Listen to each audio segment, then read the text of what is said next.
Last time थोड़ा सा problem हो गया था। It's visible right clearly? Yes, yes, all fine. तो आज हम बात कर रहे हैं कैसे हमारे ये जो फाउंडेशनल मॉर्निंग न्यूट्रिशन बास्केट्स हैं वो कैसे हमारे हेल्दी वेट मैनेजमेंट में भी सहायक हो सकते हैं। तो अभी तक आप लोग ये समझ गए होंगे कि अब तक हमने विभिन्न सत्रों के द्वारा ये समझा कि कैसे मॉर्निंग न्यूट्रिशन की आदत बनाना क्यों जरूरी है, क्यों इंपॉर्टेंट है मॉर्निंग न्यूट्रिशन में हमें सारे पोषक तत्वों को सही मात्रा में लेना। लेकिन इसके बाद क्या, इसके बाद क्या हम कुछ और भी अचीव कर सकते हैं मॉर्निंग न्यूट्रिशन की आदत को बनाए रख के? जी हाँ।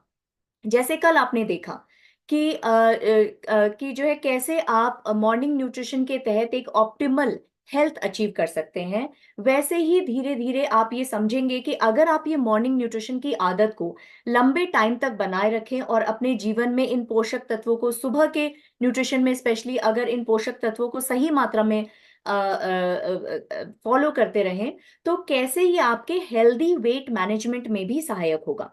इसको ऐसे समझिए कि आपने एक मॉर्निंग न्यूट्रिशन नाम की जमीन तैयार कर ली है, राइट? आपकी वो जमीन अब पूरी तरह से तैयार है, अब आपके हाथ में है, आप इसमें जो भी बीज डालना चाहें आपको वही फसल मिलेगी। जैसे आपको ऑप्टिमल हेल्थ का बीज डालेंगे तो आपको ऑप्टिमल हेल्थ मिलेगी, आपको वेट मैनेजमेंट की रिक्वायरमेंट है तो आप वेट में आपको हेल्दी वेट मैनेजमेंट मिलेगा। इसी तरह से आप अलग अलग हेल्थ बेनिफिट्स पा सकते हैं, लेकिन उसके लिए सबसे जरूरी है मॉर्निंग न्यूट्रिशन। जब तक आप वो कॉन्सेप्ट फॉलो नहीं करेंगे तब तक आप ये बाकी चीजें भी जो है एक के बाद एक आएंगी। इसीलिए सबसे जरूरी है मॉर्निंग न्यूट्रिशन को फॉलो करना। अब आज हम क्यों वेट मैनेजमेंट की बात कर रहे हैं?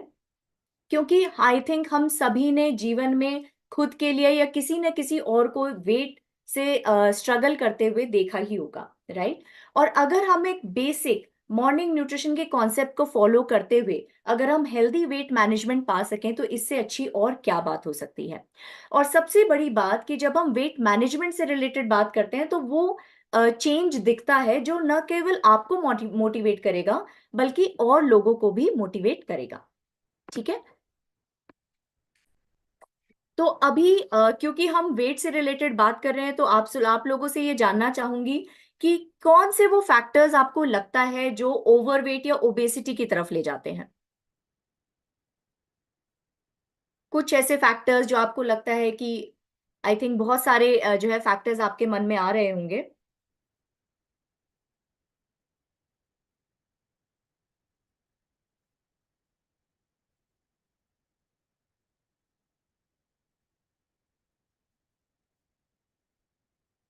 कुछ ऐसे फैक्टर्स जो आपको लगता है कि वेट या ओबेसिटी को बढ़ाने में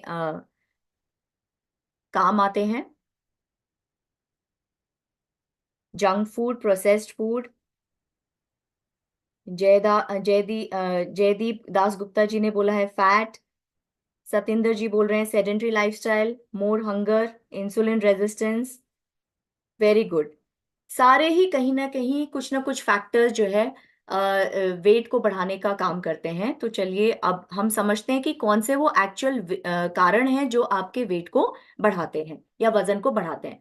तो यहाँ पे आप देख पा रहे हैं कि बहुत सारे फैक्टर्स हैं, राइट? बहुत सारे ऐसे कारक हैं जो आपके वजन को बढ़ाने में सहायक होते हैं। तो सबसे पहले तो हम सभी जानते हैं कि अनहेल्दी ईटिंग हैबिट्स। अगर आप जंक फूड खा रहे हैं, बहुत ज्यादा शुगरी फूड खा रहे हैं, वो आपके वजन को बढ़ाते हैं। लैक ऑफ फिजिकल एक्टिविटी, अगर आपका गट हेल्थ भी अच्छा नहीं है तो वो भी आपके वजन को बढ़ाने का काम करता है। लाइफस्टाइल के अंतर्गत बहुत सारी चीजें आती हैं। अगर आपका हाइड्रेशन अच्छा नहीं है, आपका स्लीप अच्छा नहीं है, आपका जो है स्ट्रेस लेवल मैनेज नहीं हो पा रहा है, उन सारी चीजों से भी आपका वजन बढ़ता है। कुछ ऐसे मेडिसिन हैं जैसे जो आपके स्टेरॉयडल मेडिसिन हैं या जो है एंटी एंजाइटी मेडिसिन हैं, वो भी आपके वजन को बढ़ाते हैं। कुछ ऐसे एनवायरमेंटल टॉक्सिन्स हैं जो कहीं ना कहीं आपकी बॉडी में जाके इकट्ठा हो जाते हैं और वो फिर आपके मेटाबॉलिज्म को इफेक्ट करते हैं और आपके सिस्टम्स को बेहतर काम करने से रोकते हैं। वो भी धीरे धीरे आपके जो है वजन को बढ़ाने का काम करते हैं। कुछ ऐसी हेल्थ कंडीशंस हैं जैसे आपका थायराइड हो गया, पीसीओएस हो गया। ये ऐसे हार्मोनल डिसऑर्डर्स हैं जो आपको जो है वजन बढ़ाने में मदद में फैक्टर की तरह काम करते हैं। और साथ में जेनेटिक, जब हम जेनेटिक की बात करते हैं तो ये समझना जरूरी है कि जीन्स आपका सिर्फ जो है बहुत ही 5 to 10% तक जो है वजन को बढ़ाते हैं, बाकी सारे फैक्टर्स का रोल बहुत ज्यादा है। राइट, तो कहीं ना कहीं ये समझना पड़ेगा कि बहुत सारे ऐसे फैक्टर्स हैं जो हमारे कंट्रोल में हैं। तो इन फैक्टर्स के साथ साथ समझ लेते हैं कि कौन से कुछ ऐसे फैक्ट्स जो हमारे इंडिया के तहत आते हैं, कि जो है हमारा इंडिया, हमारा भारतवर्ष आज ओबेसिटी के लेवल पे कहाँ पे खड़ा है। तो ये बहुत ही सरप्राइजिंग है कि आप देखें कि भारत जो है आज थर्ड लार्जेस्ट ओबीज पॉपुलेशन है। तो पॉपुलेशन के मामले में तो हम आगे हैं ही हैं, लेकिन साथ में ओबीज पॉपुलेशन के मामले में भी हमारा नंबर तीसरा आता है, यूएसए और चाइना के बाद। और ये as per the WHO estimation है। अगर आप देखेंगे कि आपके आसपास भी, अगर आप एक जनरल जो है जनरली भी अगर आप देखेंगे, तो आप ये देख पाएंगे कि 1 out of 4 women and 1 out of 5 men आज जो है ओवरवेट होने की कगार पर खड़े हैं भारतवर्ष में। और ये आप जनरली अपने आसपास भी देख पा रहे होंगे कि जितने लोग आपके आसपास है उसमें से अधिकांश लोगों को वजन की प्रॉब्लम है, या फिर कहीं ना कहीं इच्छा है कि मुझे वजन कम करना है, बट उनको सही डायरेक्शन नहीं मिल पाता है। तो आप, कहने का मतलब ये है कि आप कितने लोगों तक पहुंच सकते हैं इस मॉर्निंग न्यूट्रिशन के कॉन्सेप्ट को लेके, और उनके जीवन में सुधार कर सकते हैं, न केवल मॉर्निंग न्यूट्रिशन के साथ बल्कि उनको वेट मैनेजमेंट का एक एडिशनल बेनिफिट देकर भी। ये भी फैक्ट है कि हमारे जो इंडिया में, भारतवर्ष में 2020 से 2035 में 5.2% की बढ़त आई है एडल्ट ओबेसिटी में, जो बहुत ज्यादा मानी जाती है। इनफैक्ट अगर आप देखेंगे कि 2020 में जो है विमेन में जो ओबेसिटी की परसेंटेज थी वो 7% थी, और ये एस्टिमेट किया जा रहा है कि 2035 तक ये 13% तक हो जाएगा। ऐसे ही मेन में 4% था 2020 में, और 2035 में ये माना जा रहा है कि ये डबल हो जाएगा, यानी 8% तक हो जाएगा। तो ऑन एन एवरेज 5.2 है, और अगर हम वुमेन और मेन की बात करें तो ऑलमोस्ट डबल होने जा रहा है। तो इसका मतलब ये है कि ये डेफिनेटली चिंता का विषय है। राइट, तो ये नंबर्स को देख के ये समझना जरूरी है कि वेट को बढ़ाने वाले रिस्क फैक्टर्स कहीं ना कहीं हमारे कंट्रोल में है। जैसे हमने रिस्क फैक्टर समझा, उसमें ये देखिए कि आपके ज्यादातर जो भी कारक हैं वो आपके कंट्रोल में है। कुछ चीजें डेफिनेटली आपके कंट्रोल में नहीं है, लेकिन यू होल्ड द की, है ना। जो भी आपके जो कॉन्ट्रीब्यूटर फैक्टर्स है ओवरवेट और ओबेसिटी होने के लिए, उसको ठीक करने की जो कुंजी है, जो चाबी है, वो आपके हाथों में ही है। और मैं मान रही हूं कि आप सभी लोग इस बात से सहमत भी होंगे। अब ये समझें कि अगर हम वजन की बात कर रहे हैं तो हमें यह भी समझना जरूरी है कि वजन के तहत हम कहां पर खड़े हैं। क्या हम हेल्दी कैटेगरी में खड़े हैं, क्या हम ओवरवेट कैटेगरी में खड़े हैं, और क्या हम ओबीज कैटेगरी में खड़े हैं। और उसको जानने का एक बहुत ही सरल जरिया है, वो है बीएमआई। बीएमआई आई थिंक आप सभी को पता होगा, इसका फुल फॉर्म है बॉडी मास इंडेक्स। और ये आप घर बैठे, इसके लिए आपको किसी मशीन की जरूरत नहीं है, आप घर बैठे इस फॉर्मूले के तहत ये समझ सकते हैं कि आप एक्चुअली कहां पर खड़े हैं वजन के मामले में। राइट, और इसका फॉर्मूला है weight in kgs divided by height in metre square. आजकल बहुत सारे एप्स भी आ गए हैं जिसमें आप ये चेक कर सकते हैं, अदरवाइज आप बिल्कुल फॉर्मूले से जानना चाहते हैं तो आप इस फॉर्मूले का इस्तेमाल कर सकते हैं। अब जब हम बीएमआई के तहत जो है अपने वजन को देखते हैं, तो इसको 5 तरीके से जो है कैटेगराइज किया गया है। सबसे पहले हम डब्ल्यूएचओ गाइडलाइंस के बारे में समझेंगे। तो डब्ल्यूएचओ गाइडलाइंस के हिसाब से ये बताया गया है कि अगर आपका बीएमआई 18.5 के नीचे आ रहा है तो आप अंडरवेट कैटेगरी में है। राइट, अगर आपका बीएमआई 18.5 से 24.9 के बीच में आ रहा है तो आप नॉर्मल बीएमआई कैटेगरी में है। यहां से जो है रिस्क बढ़ जाता है। अगर आपका बीएमआई 25 से 29.9 है तो आप ओवरवेट कैटेगरी में हैं, और 30 एंड अबव फिर आप ओबीज एंड जो है सिवियरली ओबीज कैटेगरी में आ जाते हैं। 40 से अबव अगर आपका बीएमआई है तो आप एक्सट्रीमली ओबीज कैटेगरी में आते हैं। और उसी हिसाब से देखिए, अगर आप लास्ट जो है लाइन में जाएं, तो उसी हिसाब से डिजीज का रिस्क भी बढ़ रहा है। अगर आप अंडरवेट हैं तो डिजीज का रिस्क कंपैरेटिवली कम है।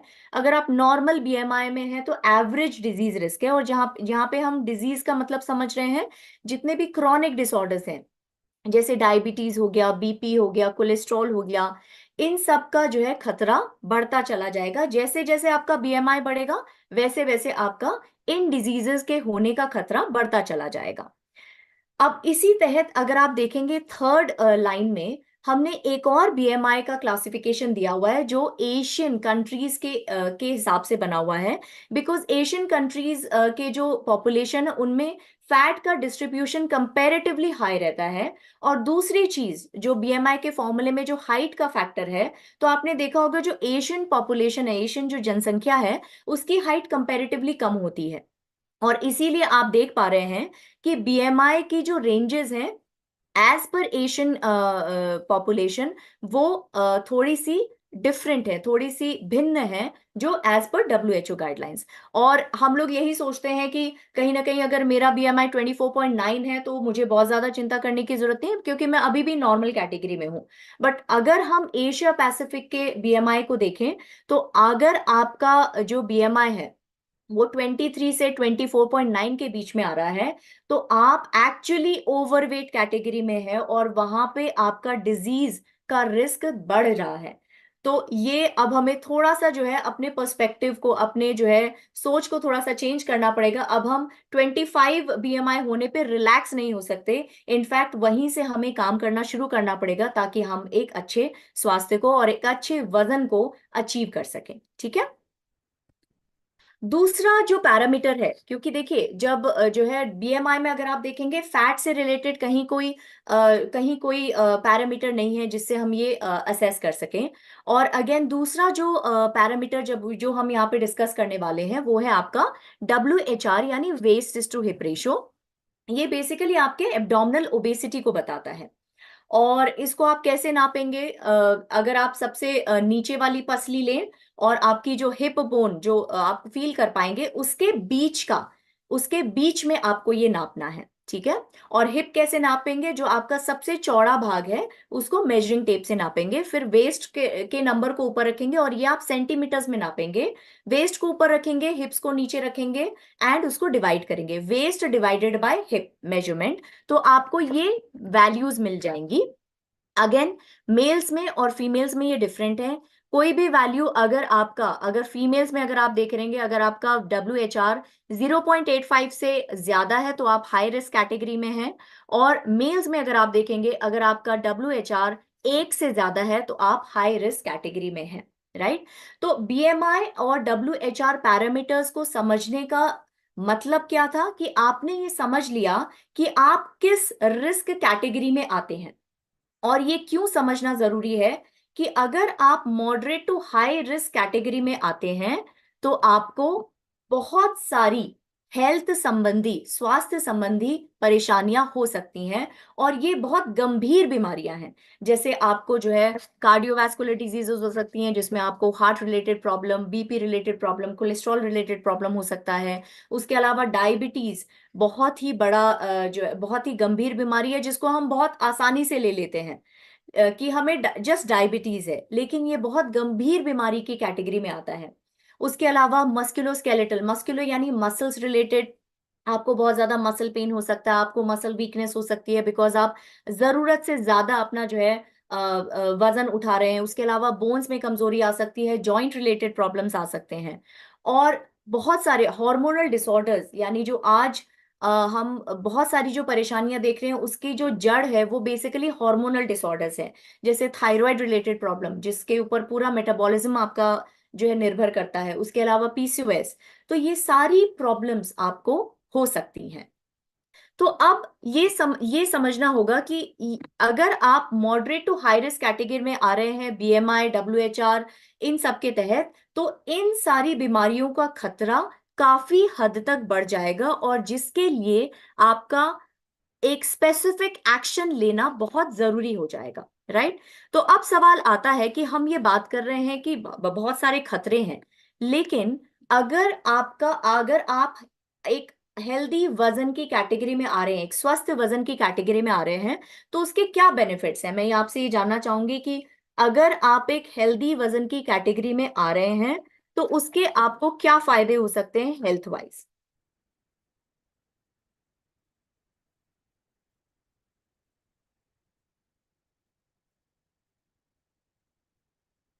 कुछ कुछ जवाब मिल रहे हैं मुझे कि एनर्जी लेवल अच्छे होंगे।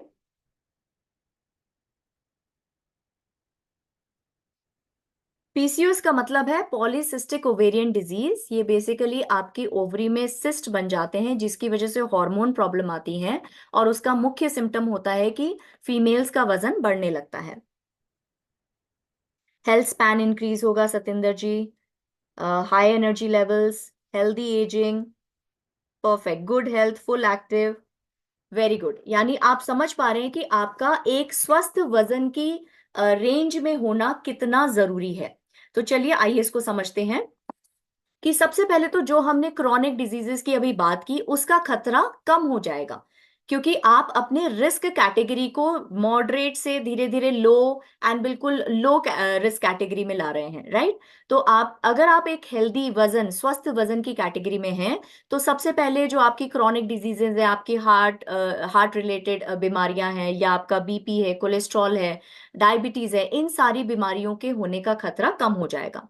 दूसरी चीज, आपके डेफिनेटली एनर्जी लेवल्स इंप्रूव होंगे, क्योंकि जब आपके सारे सिस्टम एक सही वजन के तहत काम कर रहे हैं तो आपके एनर्जी लेवल्स, वो सारे सिस्टम सही काम भी करेंगे, आपके एनर्जी लेवल्स भी बढ़ेंगे, और आपकी जो फिजिकल मोबिलिटी है, यानी आप भाग सकते हैं, आप हाइट पे जा सकते हैं, आप जो है ऊंची नीची जगह पे चल सकते हैं, तो ये जो फिजिकल मोबिलिटी है उसमें आपको कोई भी दिक्कत नहीं आएगी।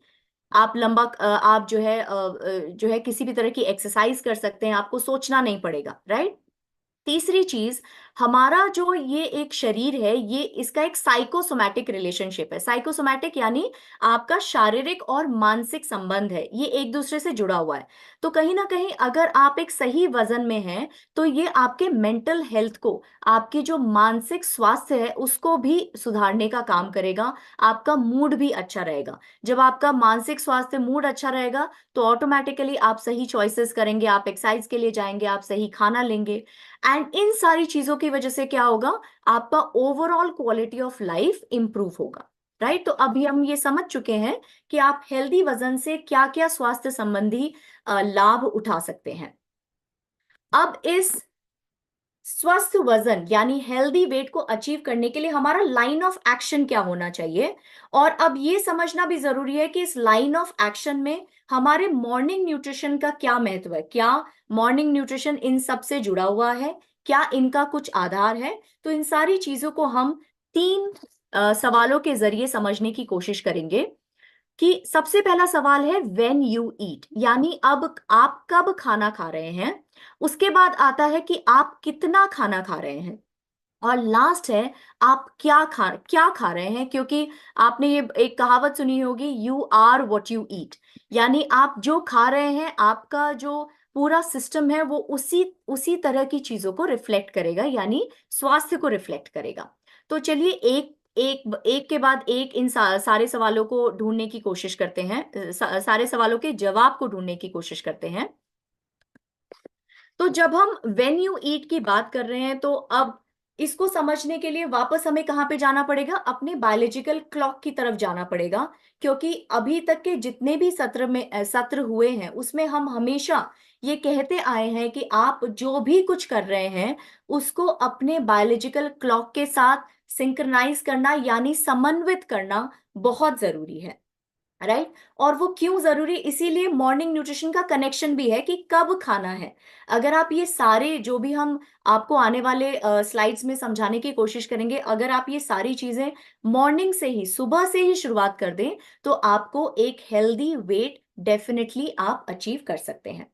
अब सुबह की जब हम बात कर रहे हैं तो क्यों सुबह खाना चाहिए, तो यहाँ पे फिर से हम अपने बायोलॉजिकल क्लॉक में पीछे आ रहे हैं कि बायोलॉजिकल, जब आप जो है सुबह जागते हैं तो आपके कुछ ऐसे हॉर्मोन्स होते हैं जो आपको एक्टिव रखने का काम करते हैं, आपके मेटाबॉलिज्म को बूस्ट करने का काम करते हैं, या ये समझ लीजिए कि आपके मेटाबॉलिज्म को शुरू करने का काम करते हैं।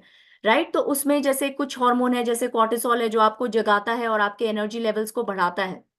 कॉर्टिसोल से डरने की जरूरत नहीं है, क्योंकि कॉर्टिसोल बहुत जरूरी है आपको एक्टिव रखने के लिए, आपके मेटाबॉलिज्म को बूस्ट करने के लिए। राइट। दूसरा हार्मोन है इंसुलिन, जो है मॉर्निंग में इंसुलिन सेंसिटिविटी अभी तक हम डिस्कस करते आए हैं कि बहुत बेहतर होती है। और तीसरा हार्मोन है एडिपोनेक्टिन, जिसका काम है आपके बेसिकली लिपिड और ग्लूकोज मेटाबॉलिज्म से रिलेटेड। तो कहने का मतलब ये है कि अगर आप सुबह की शुरुआत अच्छे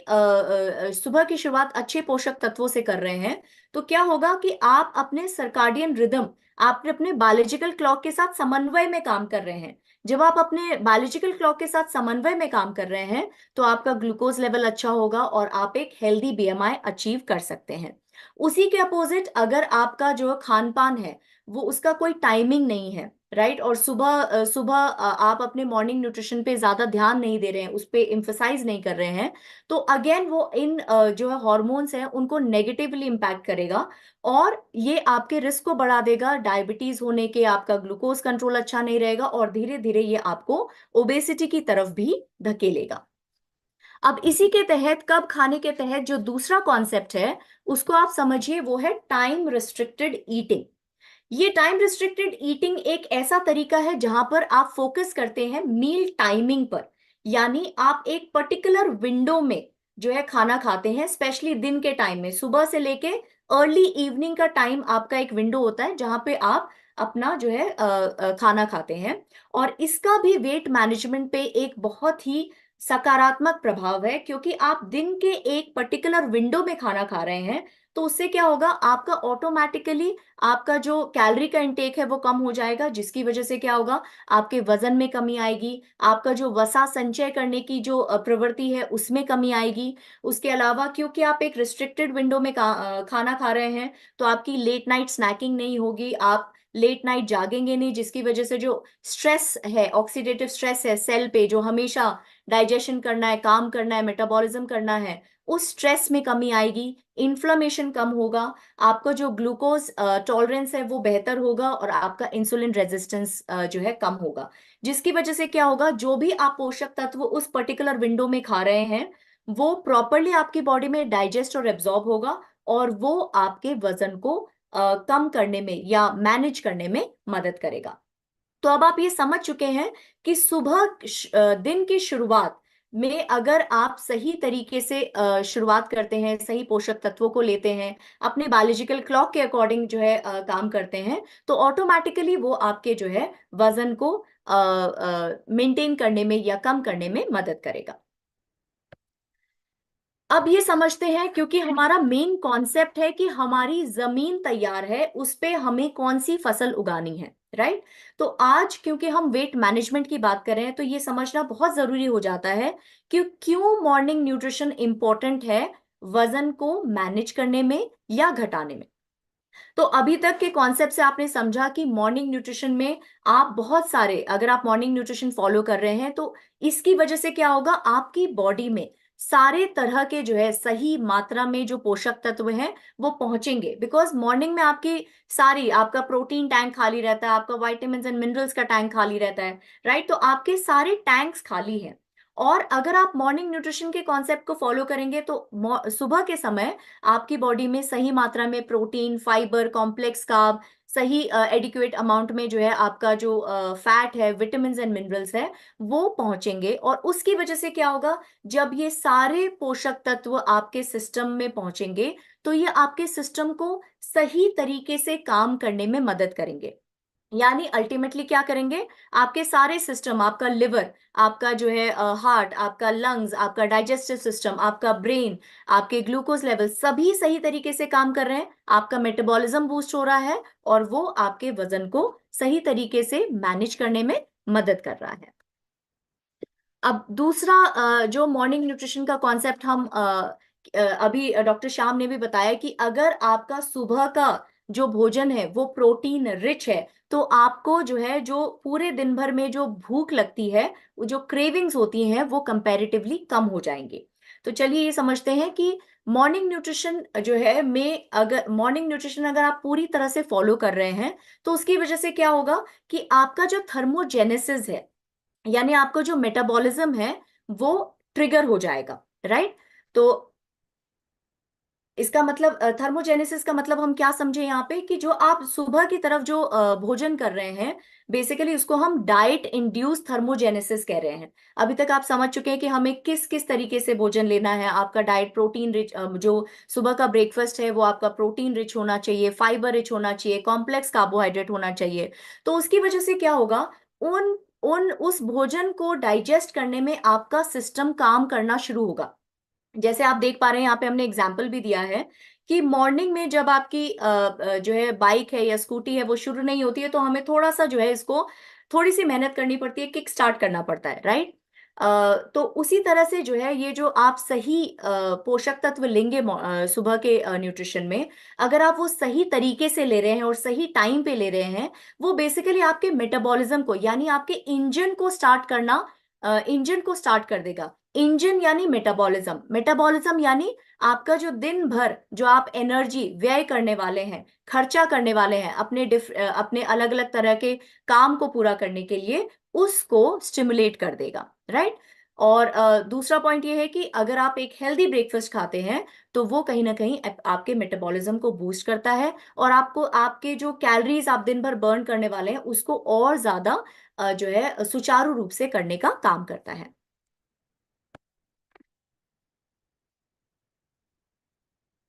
इसी के साथ साथ जो है, ये जब आप जो है मॉर्निंग में अपना न्यूट्रिशन पूरी तरह से लेते हैं, तो हम ये जानते हैं कि ये आपके शुगर लेवल्स को भी मेंटेन करता है। हम कई बार ये बात कर चुके हैं कि अगर आप सही पोषक तत्व ले रहे हैं अपने सुबह के न्यूट्रिशन में, तो वो आपको एक स्टेबल शुगर लेवल, आपके ब्लड में शुगर लेवल को स्टेबल रखेगा, बैलेंस रखेगा, जिसकी वजह से आपको अननेसेसरी इंसुलिन स्पाइक्स नहीं होंगे, आपको शुगर क्रेविंग्स नहीं होंगी, आपको हंगर क्रेविंग्स नहीं होंगी, और आप ओवर ईटिंग से बच पाएंगे। इसमें एक और पॉइंट आई थिंक मैं मिस कर गई हूं, जिसमें है आपका हिडन हंगर। अगर आपका मॉर्निंग का न्यूट्रिशन जो है पूरी तरह से सही है, तो आपको वो जो छोटी छोटी भूख, जिसके बारे में डॉक्टर श्याम भी बात कर रहे थे, दिन भर की जो छोटी छोटी भूख है, उस पे आप जो है पूरी तरह से कंट्रोल पा पाएंगे। अब हमने ये बात कर ली कि जो है, हम कब खा रहे हैं वो इम्पोर्टेंट है, और कैसे मॉर्निंग न्यूट्रिशन वजन को सही तरह से मेंटेन करने में हेल्प करता है। अब ये एक सवाल आता है कि क्या आप समझते हैं, या क्या आप कभी सोचते हैं कि कितना आप खाते हैं उसका भी आपके वजन पर फर्क पड़ता है? कुछ जवाब पाना चाहूंगी यहाँ पे। यहाँ पे हम बात कर रहे हैं हाउ मच,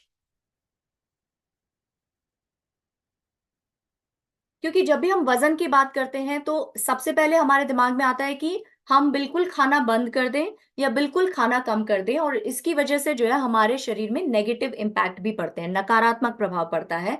तो इसीलिए हमारा ये जानना जरूरी है कि सुबह तो खाना जरूरी है, लेकिन कितना खाना जरूरी है। राइट। तो इसको आगे समझते हैं। तो देखिए, यहाँ पे एक सिंपल फॉर्मूला है, मैथ्स फॉर्मूला है, कि 2 + 2 4 ही होगा। राइट। 2 + 2 कभी 3 नहीं हो सकता। यानी अगर आप अपने वजन में कमी चाहते हैं, तो उसमें आपको जो है, जो आपका प्लस जा रहा है, उसको आपको कम करना जरूरी है। यानी एनर्जी इन, यानी जो आप अपने फूड या जो आपका कैलोरी इनटेक है, उसको जब भी वो एक्सेस में जाएगा, वो ऑटोमेटिकली जो है आपको वजन को बढ़ाएगा। बिकॉज जो भी एक्सेस होता है, हमारी बॉडी का मैकेनिज्म है कि जो भी एक्सेस होगा वो हमारी बॉडी में फैट की तरह स्टोर हो जाएगा। राइट। तो अगर आपको वेट मेंटेन करना है, तो आपका एनर्जी इन और एनर्जी आउट इक्वल होना चाहिए। राइट। अगर आपको वेट लॉस करना है, तो जो आपका एनर्जी इन है, वो जो है कम होना चाहिए। और अगर आपका जो है, आपको वेट बढ़ाना है, तो आपका जो आपका जो एनर्जी इन है वो ज्यादा होना चाहिए, और आपका जो एनर्जी आउट है, यानी जो आपको खर्चा करना है, उसको आपको कंजर्व करना है। राइट। तो यहाँ पे क्योंकि हम वेट मैनेजमेंट की बात कर रहे हैं, वेट लॉस की बात कर रहे हैं, तो उसका सिंपल फॉर्मूला समझ लीजिए कि आपके जो भी आप कैलोरी इन ले रहे हैं, जो आप अपना खाने पीने से या जो आप पेय पदार्थ ले रहे हैं, वो कैलोरीज कम होनी चाहिए और आपका जो खर्चा है वो ज्यादा होना चाहिए। अब खर्चा भी किस किस तरीके से होता है? सबसे पहले तो आपके बीएमआर से 70% तक खर्चा होता है। बीएमआर यानी जैसे आप जो आपका जो हार्ट बीट हो रहा है, आपका जो डाइजेस्टिव फंक्शन हो रहा है, आपके जो लंग्स काम कर रहे हैं, आपका जो लिवर काम कर रहा है, आपका जो ब्रेन काम कर रहा है, इन सारे सिस्टम को काम करने के लिए एक मिनिमम एनर्जी की जरूरत होती है जिसको हम बीएमआर कहते हैं। तो अगर आपके सारे सिस्टम फुल्ली फंक्शनल है तो बीएमआर मैक्सिमम आपके खर्चा आपका जो एनर्जी का खर्चा है उसके लिए रिस्पॉन्सिबल है। बाकी कौन सी चीजें हैं? एक तो ईट है, यानी एक्सरसाइज एसोसिएटेड थर्मोजेनेसिस, जो सिर्फ 5% तक है। एक्सरसाइज मतलब जो आप दिन भर में स्ट्रक्चर्ड एक्सरसाइज करते हैं उसकी वजह से आप कितना खर्चा कर पाते हैं? 5 से 7%। दूसरा जो बहुत ही इंपॉर्टेंट यहाँ पे वेट लॉस के लिए जो है एक फैक्टर है, वो है नीट, यानी नॉन एक्सरसाइज एसोसिएटेड थर्मोजेनेसिस, जो 15% तक है। तो अगर आप अपना वजन कम करना चाह रहे हैं और आप उतना टाइम नहीं निकाल पा रहे हैं कि मैं स्ट्रक्चर्ड एक्सरसाइज के लिए नहीं जा पा रहा हूं, तो इस नीट पे ध्यान दीजिए, बिकॉज ये भी आपको मदद करेगा। उसके अलावा जो है थर्मिक इफेक्ट ऑफ फूड, यानी जो आप खाना खा रहे हैं, तो अगर आप मान लीजिए बहुत ज्यादा रिफाइंड फूड खा रहे हैं तो उसको डाइजेस्ट करने के लिए बॉडी कोई खर्चा नहीं करेगी, बल्कि उसके विपरीत अगर आप प्रोटीन रिच खाना खा रहे हैं, अगर आप फाइबर रिच खाना खा रहे हैं, अगर आप कॉम्प्लेक्स कार्बोहाइड्रेट खा रहे हैं, तो उसको डाइजेस्ट करने के लिए बॉडी को काम करना पड़ेगा, और काम करना पड़ेगा यानी एनर्जी का खर्चा करना पड़ेगा। तो इस तरह से आप देख पा रहे हैं कि अगर आपका जो कैलोरी डेफिसिट है वो आप मेंटेन करते हैं और जो खर्चा है वो बढ़ा देते हैं, तो ऑटोमेटिकली आपके वजन में कमी आती रहेगी। ठीक है, सिंपल है। जैसे आप अपने अकाउंट में कम पैसा डालें बट खर्चा ज्यादा करें तो नेगेटिव बैलेंस हो जाएगा, यानी आपका अकाउंट धीरे धीरे कम होता चला जाएगा। वही फॉर्मूला आप अपने वजन पे भी अप्लाई कर सकते हैं। वेट मेंटेनेंस के लिए, चलिए अब वजन कम हो गया तो वेट मेंटेनेंस के लिए कैसा होना चाहिए? कि जनरली क्या होता है, हमें लगता है कि वेट कम हो गया, अब जो है मेंटेनेंस में हम वापस अपने पुराने खाने पे जा सकते हैं, लेकिन ये बिल्कुल गलत है। आपको अपना कैलोरी इंटेक फिर भी मेंटेन करना पड़ेगा। तो अब कौन सी ऐसी टिप्स हैं कि आप ये जो है मैनेज कर सके कि आप कितना खा रहे हैं, राइट? तो उसके लिए सबसे पहले तो अपने खाने को धीरे खाइए और चबा कर खाइए, क्योंकि जब आप धीरे खाते हैं और चबा के खाते हैं, आपके माइंड को 15 मिनट लगते हैं फीलिंग ऑफ सेटिस्फैक्शन को जो है महसूस करने के लिए। तो अगर आप जल्दी जल्दी खाते हैं तो माइंड को ये सिग्नल ही नहीं मिलता है कि मैं पूरा मुझे जो है मतलब मुझे फीलिंग ऑफ फुलनेस आ चुकी है, राइट? तो इसीलिए धीरे खाइए, चबा के खाइए। माइंडफुल ईटिंग कीजिए, बिकॉज माइंडफुल ईटिंग यानी आप जो है विदाउट डिस्ट्रैक्शन खाइए, शांत मन से खाइए, अपनी जितनी भी इंद्रियां हैं, अपने टेस्ट बड्स हैं, अपना विजुअल है, उसका उस पर पूरी तरह से ध्यान लगा के खाइए। उसके अलावा cut down on your sugars and refined carbs, because जो शुगर्स और रिफाइंड कार्ब्स होते हैं ना, ये बहुत एडिक्टिव होते हैं। आप जो है आप एक एक बार में आप जो है एक पेस्ट्री खाएंगे, अगली बार वो एक पेस्ट्री आपको वो सेटिस्फैक्शन नहीं देंगी। तो इसीलिए अगर आप जो है कंट्रोल करना चाहते हैं कि कितना खाना है, तो आपको शुगर और रिफाइंड कार्ब्स को भी जो है कम करना चाहिए, और पोषण से भरा हुआ फूड लीजिए, ताकि आपकी जो वो छोटी छोटी भूख है वो सेटिस्फाई हो सके और आपको दिन भर में क्रेविंग्स ना हो। अब अगला सवाल आता है, और जो सबसे महत्वपूर्ण सवाल है, कि क्या आप ये विश्वास करते हैं कि जो आप खाते हैं वो आपके वजन पे प्रभाव डालता है? यहाँ पे फिर से ये एक सवाल ही है कि क्या आप ये जो है विश्वास रखते हैं कि क्या जो आप खाते हैं वो आपके वजन को बढ़ाने या कम करने में मदद करता है?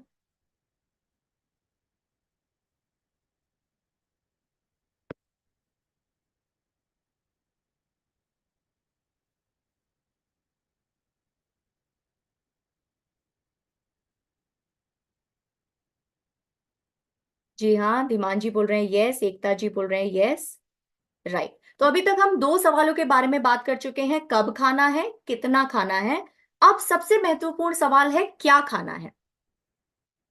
तो क्या खाने मतलब हम क्वालिटी ऑफ फूड की बात कर रहे हैं कि हमारे पोषक तत्व की क्वालिटी कैसी होनी चाहिए। तो यहाँ पे हम इसको एक एग्जाम्पल से समझ सकते हैं कि जैसे जब हम कोई बिल्डिंग बनाते हैं, राइट।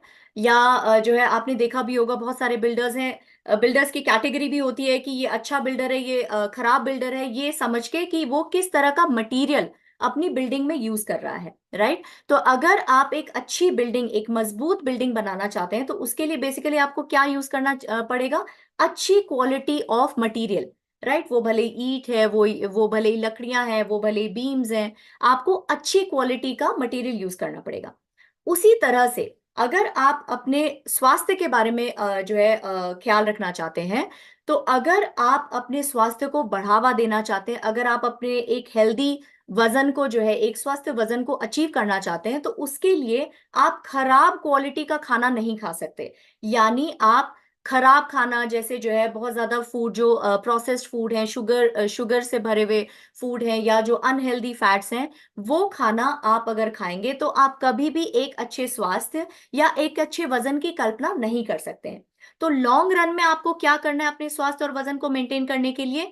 ऐसा खाना खाना है जो आपका प्रोटीन में अच्छा हो, फाइबर में अच्छा हो, विटामिन्स और मिनरल्स उसमें भरपूर मात्रा में हो, और वो आपकी बॉडी को इस सारे इसेंशियल, सारे जरूरी तत्व दे सके जो आपके अल्टीमेटली लॉन्ग रन में हेल्दी वेट को प्रमोट करेंगे और ओवरऑल हेल्थ को भी प्रमोट करेंगे। तो क्या खाना है, मतलब क्वालिटी ऑफ फूड से इसका आ, आ, आ, इसका मतलब है, ठीक है। अब इस क्वालिटी ऑफ फूड को हासिल करने के लिए करना क्या चाहिए? क्या हमारे पास प्लान ऑफ एक्शन होना चाहिए? एक बहुत ही सिंपल, बहुत ही सरल प्लान ऑफ एक्शन है। यानी आप एक हेल्दी, बैलेंस्ड और कलरफुल प्लेट को फॉलो करें, जिसमें सही मात्रा में सभी पोषक तत्व शामिल हैं, जो आप अभी जो है स्लाइड पे देख भी पा रहे हैं कि इसमें परसेंटेज भी दिया हुआ है कि आप कितनी मात्रा में सीरियल लें, कितनी मात्रा में आपका जो है ग्रीन लीफी वेजिटेबल्स होना चाहिए, कितनी मात्रा में आपका नट्स एंड सीड्स होना चाहिए, दूध और दूध की बनी हुई कितनी चीजें होनी चाहिए, प्रोटीन का ओवरऑल कंटेंट कितना होना चाहिए, और फ्रूट्स कितनी होने चाहिए। तो अगर आप इस प्लेट के कॉन्सेप्ट को फॉलो करेंगे, तो मुझे लगता है कि आप कहीं ना कहीं क्वालिटी ऑफ फूड जो आपको एक अच्छी लाइफ और एक अच्छे वजन को मेंटेन करने के लिए चाहिए, वो आप काफी कुछ अचीव कर पाएंगे। चलिए अब नेक्स्ट स्लाइड की तरफ चलते हैं। अब हमने ये समझा कि मॉर्निंग न्यूट्रिशन और वजन का क्या जो है कनेक्शन है। अब धीरे धीरे इसको समझते हैं, क्योंकि अभी तक हम ये समझ चुके हैं कि एक जो है एक अच्छे ब्रेकफास्ट में, एक हेल्दी ब्रेकफास्ट में, एक संतुलित ब्रेकफास्ट में क्या क्या कंटेंट होने चाहिए। Protein, fibre, vitamins and minerals, जिसके बारे में हम ऑलरेडी चर्चा कर चुके हैं। लेकिन protein, fibre, vitamins and minerals का आपके वजन से क्या संबंध है, इसको थोड़ा सा समझने की कोशिश करते हैं। तो यहाँ पे ये समझिए कि प्रोटीन कैसे आपके वेट मैनेजमेंट को सपोर्ट करता है। तो क्लिनिकल स्टडीज के तहत 6 से 12 महीनों के अंतराल में ये समझा गया कि एक अच्छा प्रोटीन रिच ब्रेकफास्ट या डाइट समझ लीजिए, जो है उसका जो है आपके वजन पे, आपके वेट मैनेजमेंट पर बहुत ही सकारात्मक प्रभाव पड़ता है, राइट। ये आपके बॉडी वेट को रिड्यूस करता है और मसल्स को प्रिजर्व करता है। जब मसल्स को प्रिजर्व करेगा तो वो क्या करेगा? आपके मेटाबॉलिज्म को बूस्ट करेगा। हायर मसल मास, हायर आपका मेटाबॉलिज्म रहेगा। जितना हाई आपका मेटाबॉलिज्म रहेगा, उतना आपके दिन भर में जो एनर्जी यूटिलाइजिंग कैपेसिटी है, जो आपका जो है एनर्जी को बर्न करने की कैपेसिटी है, वो इंप्रूव होती चली जाएगी। इसके साथ साथ और क्या देखा गया कि आपका जो ओवरऑल बॉडी कंपोजिशन है, यानी जो आपका बीएमआई है, डेफिनेटली उसमें इंप्रूव करता है, आपके मसल मास को बढ़ाता है और आपके फैट को कम करता है। आपके जो है वेस्ट टू हिप रेशो, उसमें भी इसका जो है एक पॉजिटिव इम्पैक्ट है। उसके अलावा ये क्या करता है कि आपके जो सडन ग्लूकोज स्पाइक है, सडन जो आपका सडन ग्लूकोज बढ़ता है, आपकी एनर्जी बढ़ती है और सडन क्रैश होता है, जिसकी वजह से आपको अलग हंगर क्रेविंग्स होती हैं, आपको शुगर क्रेविंग्स होती हैं, उसकी उसको भी कम करने में मदद करता है। इसके अलावा जो आपके हंगर हॉर्मोन्स हैं, उसको भी रेगुलेट करने में हेल्प करता है और आपके जो फुलनेस की फीलिंग है, उस सिग्नल को भी बढ़ाता है। इसको अगर आप समझे, यहाँ पे और अच्छे से डिटेल में समझाया गया है कि प्रोटीन रिच डाइट, स्पेशली अगर आप मॉर्निंग में ले रहे हैं, तो वो आपके डाइट इंड्यूस थर्मोजेनेसिस, जिसको हमने अभी समझा कि अगर आप एक प्रोटीन रिच डाइट ले रहे हैं वो आपके जो एनर्जी बर्निंग कैपेसिटी है, यानी जो आपका एनर्जी एक्सपेंडिचर है पूरे दिन भर का, उसको बढ़ाता है। आपके सटाइटी हॉर्मोन्स कौन से होते हैं? आपके लेप्टिन, उसको इंप्रूव करता है। जब आपका लेप्टिन हार्मोन जो है अच्छा रहेगा, मेंटेन रहेगा, तो वो क्या करेगा? आपको हमेशा एक फुलनेस की फीलिंग देगा। उसके अलावा जो है, अगर आप हाई प्रोटीन डाइट ले रहे हैं तो ये आपके जो कीटोजेनेसिस है, यानी जो आपके फैटी एसिड ब्रेकडाउन है, उसको भी करने में मदद करता है। और आप जब आप रेस्ट पे होते हैं तब भी आपकी बॉडी एक मिनिमम एनर्जी बर्न करती है, तो उस एनर्जी एक्सपेंडिचर को भी बढ़ाता है जब आप एक प्रोटीन रिच डाइट ले रहे हैं, अगर आप स्पेशली मॉर्निंग में ले रहे हैं। तो क्या होगा इसकी वजह से? आपका सटाइटी बढ़ेगा, आपका एनर्जी एक्सपेंडिचर बढ़ेगा, आपके दिन भर जो आप एनर्जी यूज कर रहे हैं वो बढ़ेगा, तो ऑटोमेटिकली आपको एक इफेक्टिव वेट मैनेजमेंट का लाभ मिल सकेगा। दूसरी चीज आती है fibre. And fibre, I think हम लोग बहुत बार चर्चा कर चुके हैं, लेकिन हम बार बार फाइबर की इंपॉर्टेंस भूल जाते हैं, राइट? हम प्रोटीन कई बार याद रख लेते हैं, हम वाइटामिन एंड मिनरल्स याद रख लेते हैं, लेकिन हम फाइबर की जो इंपॉर्टेंस है वो भूल जाते हैं, स्पेशली सुबह की तरफ। तो फाइबर का सबसे पहला काम क्या है कि ये जैसे आपके किसी अगर आप जो है कार्बोहाइड्रेट के साथ ले रहे हैं या प्रोटीन के साथ ले रहे हैं, तो उसका जो ग्लाइसेमिक इंडेक्स है, यानी आपके ब्लड में जाके उसको शुगर में कितनी जल्दी कन्वर्ट होता है, उसको कम कर देता है। यानी वो जो भी आप खाना खा रहे हैं, अगर आप फाइबर के साथ खा रहे हैं तो वो शुगर कंटेंट धीरे धीरे आपके ब्लड में आता है। साथ ही ये क्या करता है कि आपके सटाइटी, यानी आपकी फुलनेस की फीलिंग को बढ़ाता है। और फाइबर एक बहुत ही महत्वपूर्ण फैक्टर है आपका जो गट माइक्रोबायोम है उसको मेंटेन करने के लिए। और क्योंकि ये जेल लाइक, पानी के साथ मिलके ये जेल लाइक स्ट्रक्चर बनाता है, तो आपका जो फैट एब्जॉर्प्शन है या जो आपका एक्स्ट्रा शुगर एब्जॉर्प्शन है उसको भी कम करता है। इसकी वजह से बेनिफिट क्या होता है? आपका कोलेस्ट्रॉल लेवल मैनेज रहता है, आपका जो फूड का इंटेक है वो कंपैरेटिवली कम हो जाता है। और अल्टीमेटली आपको क्या लाभ मिलता है इसका? वेट लॉस के तहत लाभ मिलता है, और आपकी हेल्थ भी इंप्रूव होती है। तो अब क्योंकि हम फाइबर की बात कर रहे हैं और गट माइक्रोबायोम की बात कर रहे हैं, तो हमें यह भी जानना जरूरी है कि कैसे ये जो गट माइक्रोबायोम है, यानी जो आपके गुड और जो है friendly and less friendly bacteria हैं, वो कैसे आपके वेट मैनेजमेंट में मदद करते हैं। तो यहाँ पे आप देख पाएंगे हंड्रेड्स ऑफ स्पीशीज हैं अच्छे, हम कह सकते हैं friendly and less friendly bacteria के। और ये अब हमारे हाथ में है कि हम किस ग्रुप ऑफ जो है बैक्टीरिया को हम खाना देना चाहते हैं। क्योंकि जो बैक्टीरियोडिटीज हैं, जो अच्छे बैक्टीरिया की कैटेगरी में आते हैं, उनको सब क्या पसंद है? उनको पसंद है प्रोटीन, उनको पसंद है प्लांट बेस्ड फूड, उनको पसंद है फाइबर, उनको पसंद है कलर्ड फ्रूट्स एंड वेजिटेबल्स। दूसरी तरफ जो फर्मिक्यूट्स हैं, उनको क्या पसंद है? उनको उनको पसंद है sugared food, processed food, junk food, sugary drinks, right, non fibrous food. तो ये इनकी पसंद का खाना है। तो एक्चुअली ये हमारे हाथ में, अगर हम अपने वजन को भी मेंटेन करना चाहते हैं, तो ये हमारे हाथ में है कि हम किस बैक्टीरिया को जो है खाना देके उसको जो है बेसिकली उसकी ग्रोथ और उसके जो है नंबर में हम बढ़ावा करना चाहते हैं। तो यहाँ पे आप देखें कि जो है जो अच्छे बैक्टीरिया हैं वो आपके जो है मेटाबॉलिज्म को इम्प्रूव करते हैं, क्योंकि ये देखा गया है कि जो इम्बैलेंस्ड गट है, यानी अच्छे और थोड़े कम अच्छे बैक्टीरिया का अगर इम्बैलेंस होता है, तो ये आपके मेटाबॉलिज्म को कम करता है, आपके जो है हंगर को बढ़ावा देता है, एब्जॉर्प्शन ऑफ न्यूट्रिएंट्स को कम करता है, इन्फ्लेमेशन को बढ़ाता है, और डाइजेशन ऑफ फूड को भी जो आपका जो खाना जिस तरह से पचता है या शुगर आपके ब्लड में कैसे आता है, उसके जो है पाथवे को भी अफेक्ट कर सकता है। तो अगर आप अपने गट में अच्छे बैक्टीरिया के नंबर को बढ़ाना चाहते हो, फिर आपको क्या करना पड़ेगा? प्रोटीन, फाइबर, जो है कॉम्प्लेक्स कार्बोहाइड्रेट, ये सारे खाना अच्छी मात्रा में लेना पड़ेगा। और कब लेना पड़ेगा? सुबह की तरफ लेना पड़ेगा, क्योंकि सुबह की तरफ आपके जो गट माइक्रोबायोम है वो भी भूखे हैं, राइट? तो अगर आप उस टाइम पे उनको सही पोषक तत्व देंगे तो उसका जो है आपको बेनिफिट आपके वेट मैनेजमेंट पर भी मिलेगा। अब आता है वाइटामिन एंड मिनरल्स, जिसकी हमने कुछ ही दिन पहले एक सत्र में चर्चा की थी कि क्यों वाइटामिन एंड मिनरल्स सुबह की तरफ जरूरत है। आज हम ये चर्चा कर रहे हैं कर रहे हैं कि सुबह तो जरूरी है ही है, लेकिन कैसे ये वेट मैनेजमेंट में मदद कर रहे हैं। तो अगर आप देखेंगे कि अगर आप सही मात्रा में विटामिन्स एंड मिनरल्स ले रहे हैं तो उसकी वजह से क्या होगा, बहुत सारे ऐसे विटामिन्स एंड मिनरल्स है जो आपके जो है भूख, आपके जो एपेटाइट है उसको जो है मैनेज करते हैं, उसके रेगुलेशन में सहायक होते हैं। जब आपकी भूख आपके अकॉर्डिंग है, आपके मुताबिक है, तो आप क्या करेंगे, सही मात्रा में खाना लेंगे। जब सही मात्रा में खाना लेंगे तो आपका एनर्जी बैलेंस मेंटेन रहेगा। जब आपके पूरे दिन भर के लिए आपको एनर्जी मिलती रहेगी तो आप जो है आपके जितने भी सिस्टम्स हैं वो प्रॉपरली काम कर पाएंगे। जब आपके सारे सिस्टम्स प्रॉपरली काम कर पाएंगे तो आप प्रॉपर एनर्जी एक्सपेंडिचर कर पाएंगे और उसका अगेन आपको अल्टीमेट लाभ आपके वेट मेंटेनेंस या वेट लॉस में मिलेगा, राइट। तो अभी जब हम इन सारे न्यूट्रिएंट्स की बात कर ली, हमने बात की प्रोटीन की, हमने बात की फाइबर की, हमने बात की विटामिन्स एंड मिनरल्स की, तो सुबह सुबह सोचिए, क्या आप लोग के पास इतना टाइम होता है कि आप ये कैलकुलेशन कर सके कि मैं इसमें से प्रोटीन लूंगी, इसमें से विटामिन्स एंड मिनरल्स लूंगी, इसमें से फाइबर लूंगी?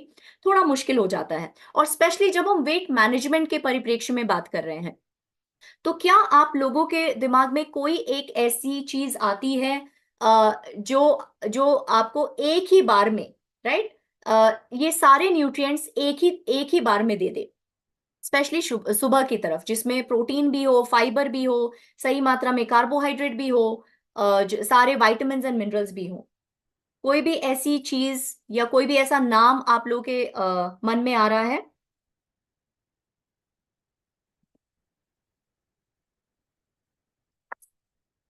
क्वेश्चन दोबारा से रिपीट कर रही हूं कि इस बैलेंस्ड न्यूट्रिशन को पाने के लिए क्या आपके पास कोई सल्यूशन है? सप्लीमेंट्स में भी कुछ ऐसे स्पेसिफिक सप्लीमेंट्स हैं जो आपको ये सारी चीजें एक साथ दे सकते हैं, और उसी के बारे में हम आज अभी आने वाली स्लाइड्स में बात करेंगे। तो एक ऐसा जो है सल्यूशन है जिसका नाम है मील रिप्लेसमेंट। ये एक इजी चॉइस है। मील रिप्लेसमेंट है क्या? मील रिप्लेसमेंट जो है एक कैलोरी कंट्रोल्ड प्रोडक्ट है, जो जिसमें जो है सभी तरह के न्यूट्रिएंट्स अवेलेबल होंगे जो एक मील में हो सकते हैं, लेकिन इसमें कैलोरी कंट्रोल्ड होता है, राइट। क्योंकि मील में तो जब हम एक नॉर्मल मील खाते हैं तो हम दो की जगह तीन रोटी भी खा लेते हैं, लेकिन ये जो मील रिप्लेसमेंट होता है इसमें कैलोरी कंट्रोल होता है, और साथ में सारे आपके विटामिन्स एंड मिनरल्स होते हैं। ये बार फॉर्म में, पाउडर मिक्स फॉर्म में मिलते हैं, शेक फॉर्म में मिलते हैं, और रेडी टू ईट होते हैं, राइट। तो ऐसा ही एक और इसको बनाने के लिए ऐसा नहीं कि आप कोई भी जो है मील रिप्लेसमेंट बना सकता है, या उसके लिए कुछ रेगुलेशंस एफएसएसआई के हैं जो मील रिप्लेसमेंट के तहत इन रूल्स एंड रेगुलेशंस को फॉलो करना चाहिए। उसका जो एनर्जी का कंटेंट है वो 200 टू 400 किलो कैलोरी के आसपास होना चाहिए, क्योंकि हम कैलोरी डेफिसिट की बात कर रहे हैं, हम वेट मैनेजमेंट की बात कर रहे हैं, तो इसीलिए रिस्ट्रिक्टेड कैलोरी यहाँ पे दी गई है। उसके अलावा प्रोटीन का जो कंटेंट है वो 25% टू 50% के आसपास होना चाहिए। जो आपका टोटल एनर्जी इंटेक है उसका जो है 25 टू 50% तक होना चाहिए। जैसे हम कह रहे हैं कि प्रोटीन रिच ब्रेकफास्ट या protein rich diet weight management में हेल्प करता है, तो यहाँ पे आप देख पा रहे हैं कि प्रोटीन की क्वांटिटी कंपैरेटिवली हाई है। अ, और उसके अलावा vitamins and minerals with in RDA levels होने चाहिए, और फाइबर का जो कंटेंट है वो सही मात्रा में होना चाहिए। अब इसके लिए हमारे पास क्या सोल्यूशन है?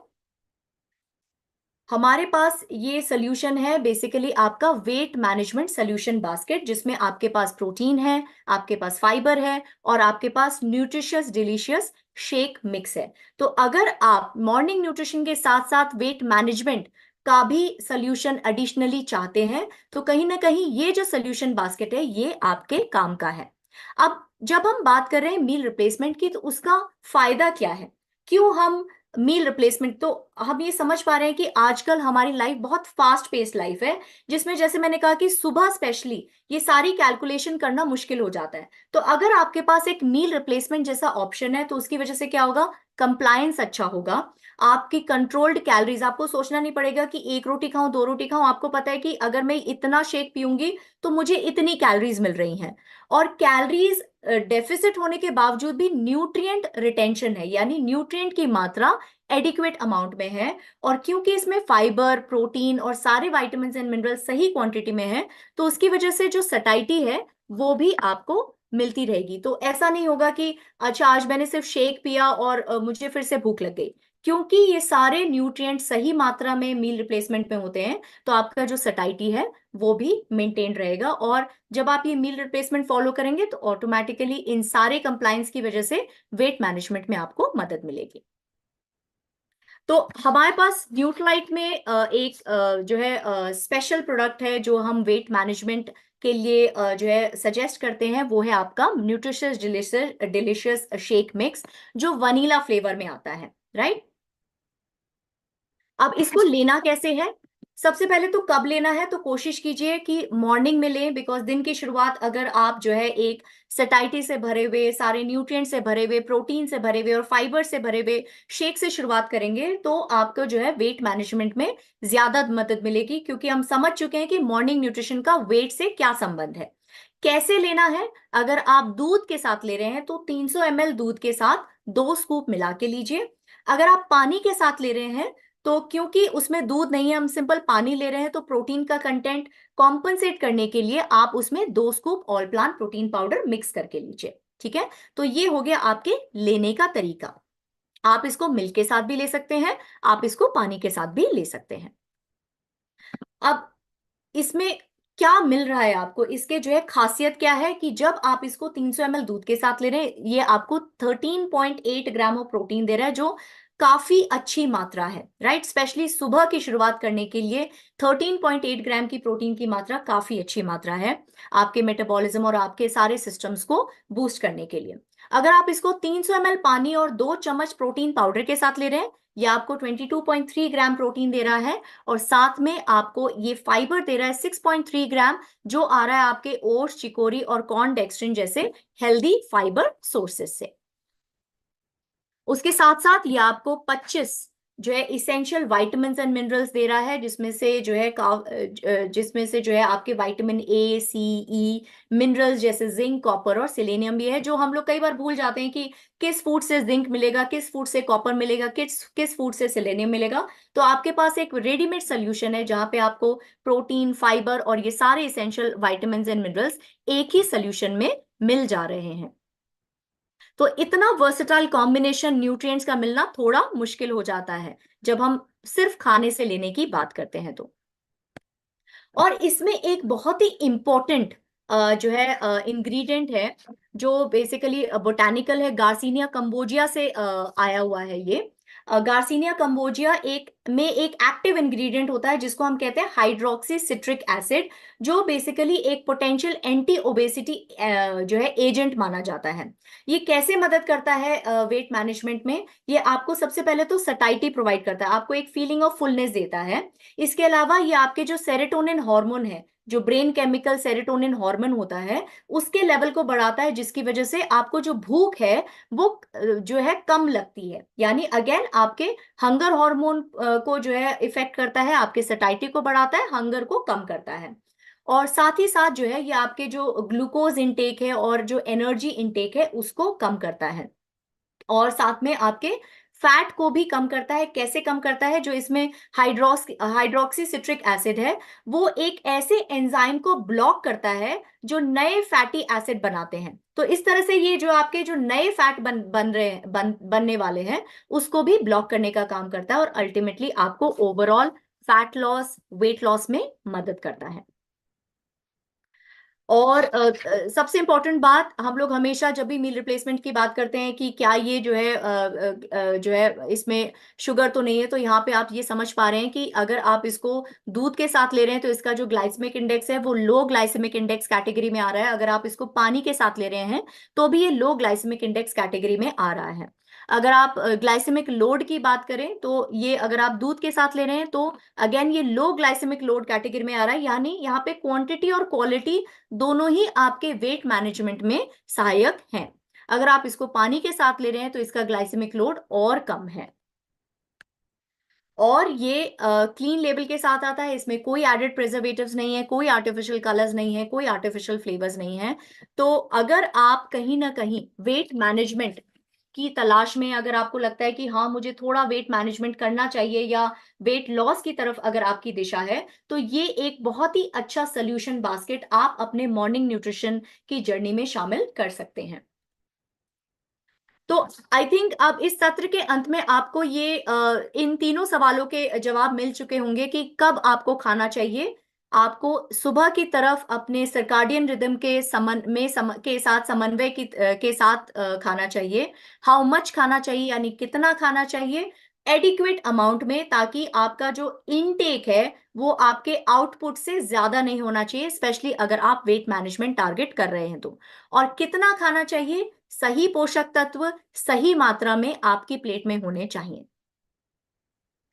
और उसके साथ साथ जो है सिर्फ खाना ही नहीं, उसके अलावा आप जो है और तरह की हेल्दी ईटिंग हैबिट्स जो है अडॉप्ट कर सकते हैं। जैसे again junk food, sugary items ये ना खाएं, टी कॉफी का जो है बहुत अधिक मात्रा में सेवन न करें, अपने जो है हाइड्रेशन को जो है मेंटेन रखिए। उसके अलावा रेगुलर फिजिकल एक्टिविटी कीजिए जिसमें आप नीट और ईट यानी एक्सरसाइज इंड्यूस्ड थर्मोजेनेसिस और नॉन एक्सरसाइज एसोसिएटेड थर्मोजेनेसिस जो है इन दोनों को फॉलो कर सकते हैं। बिकॉज जब हम खाने की बात कर रहे हैं, वेट मैनेजमेंट की बात कर रहे हैं, तो फिजिकल एक्टिविटी का जो कॉन्सेप्ट है वो आना ही आना चाहिए। बट इससे हतोत्साहित मत होइए कि मैं एक्सरसाइज के लिए नहीं जा पा रहा हूं तो मैं वेट मैनेजमेंट नहीं कर सकता। अगर आप जो है non exercise associated thermogenesis follow कर रहे हैं तो आप जो है तो भी आप अपने वजन को लूज या मेंटेन कर सकते हैं। नॉन एक्सरसाइज जैसे आप यहाँ से जो है ग्रोसरी लेने के लिए वॉक करके चले गए, या आपने जो है सीढ़ियों की जगह लिफ्ट की जगह आपने सीढ़ियां ले ली, या आप जो है कुछ थोड़ा सा गार्डनिंग कर लिया, तो इस तरह की जो नीड की एक्सरसाइजेस हैं वो भी आपके वजन को कम करने में मदद करेंगी। और साथ ही हेल्दी लाइफस्टाइल, जब हम हेल्दी लाइफस्टाइल की बात कर रहे हैं तो स्ट्रेस को मैनेज करना बहुत जरूरी हो जाता है, क्योंकि उसका वो एक ब्लॉकर की तरह काम करता है आपके वजन को जो है प्रभावित करने में। और जब हम स्ट्रेस के साथ साथ स्लीप की बात करना भी बहुत जरूरी है, 7 से 9 घंटे की साउंड स्लीप बहुत जरूरी है एक हेल्दी मेटाबॉलिज्म के लिए, एक हेल्दी वेट के लिए और एक हेल्दी लाइफ के लिए। अब हेल्दी हैबिट की बात करें तो आज की हेल्दी हैबिट के बारे में हम ये आपको सजेस्ट करना चाहेंगे कि अपने मील्स जो है आप एडवांस में प्लान करें। एडवांस में यानी आप इसको अगले 2 दिन, अगले 3 दिन, एक हफ्ते का आप प्लान कर सकते हैं कि अच्छा मंडे के दिन ब्रेकफास्ट में ये बना लेंगे, लंच में ये कर लेंगे, डिनर में ये कर लेंगे, स्नैक्स में हमारे पास यही ऑप्शन रहेंगे। और उसके लिए क्या करना चाहिए, कुछ टिप्स कि आप एक अपना वीकली मेन्यू सेट कर लीजिए, अपना एक ग्रोसरी लिस्ट सेट कर लीजिए। जब आप एक ग्रोसरी लिस्ट सेट कर लेते हैं तो आप एक्स्ट्रा खरीदारी नहीं करेंगे, यानी एक्स्ट्रा चिप्स, एक्स्ट्रा बिस्किट की खरीदारी नहीं करेंगे।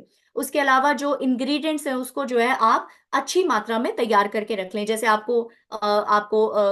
जो है कोरिएंडर, आप उसको साफ सुथरा करके रख लें। आप अगर कुछ हरी सब्जी बनाना चाह रहे हैं तो उसको क्लीन करके रख लें, ताकि जब आप बनाने के टाइम पे आए तो आपको वो एक हैसल ना लगे, राइट। और साथ में वैरायटी इंक्लूड कीजिए, सीजनल सब्जियां जो भी उस टाइम पे अवेलेबल है उसको ज्यादा से ज्यादा इंकॉर्पोरेट करने की कोशिश कीजिए। उसकी वजह से होगा क्या, आप कंट्रोल्ड पोर्शन खा पाएंगे, है ना, आपका पोर्शन कंट्रोल हो जाएगा। इम्पल्स ईटिंग नहीं होगी कि अभी तो खाना खाया फिर आप जो है कुछ बिस्किट, कुछ जो है चिप्स ढूंढने की कोशिश कर रहे हैं। बिकॉज जब आप धीरे धीरे खाएंगे, आपको पता है कि यही मेरा खाना है, यही मेरा मील है और इसमें सारे पोषक तत्व हैं, तो इम्पल्स ईटिंग नहीं होगी। उसके अलावा जब आप एक प्लान के साथ काम करते हैं तो ऑटोमेटिकली क्या होता है, आपका टाइम बचता है और आपको एक अननेसेसरी स्ट्रेस नहीं होता है। उसके अलावा जब आप एक मेन्यू लिस्ट बना लेते हैं, आप अपना मेन्यू डिसाइड कर लेते हैं, आप अपनी ग्रोसरी लिस्ट डिसाइड कर लेते हैं, तो वो आपके जो है खर्चे को भी कम करता है, कॉस्ट इफेक्टिव होता है, क्योंकि आप अननेसेसरी एक्स्ट्रा चीजों पर खर्चा नहीं करते हैं। और जब आप इस तरह से पूरी प्लानिंग के साथ चलेंगे, आप सही चीजों को चुनेंगे, सही चीजों को बनाएंगे, तो वो जो है आपके वेट मैनेजमेंट गोल्स को भी अचीव करने में हेल्प करेगी। एंड साथ में आपकी जो है हेल्दी हैबिट्स को प्रमोट करता है। जब आप ये सारी मील्स को एडवांस में प्लान कर लेते हैं तो ये आपकी हेल्दी हैबिट्स को भी प्रमोट करता है, यानी माइंडफुल ईटिंग को प्रमोट करता है, और स्ट्रक्चर्ड अप्रोच ऑफ न्यूट्रिशन की मुझे ब्रेकफास्ट में ये चाहिए, मुझे लंच में ये चाहिए, मेरे ये इंग्रेडिएंट्स से मुझे प्रोटीन मिल रहा है, वाइटामिन मिल रहा है, मिनरल्स मिल रहा है, राइट। तो ये जो है आपको planning of your meals in advance करने से आपको बहुत बहुत फायदा होने वाला है।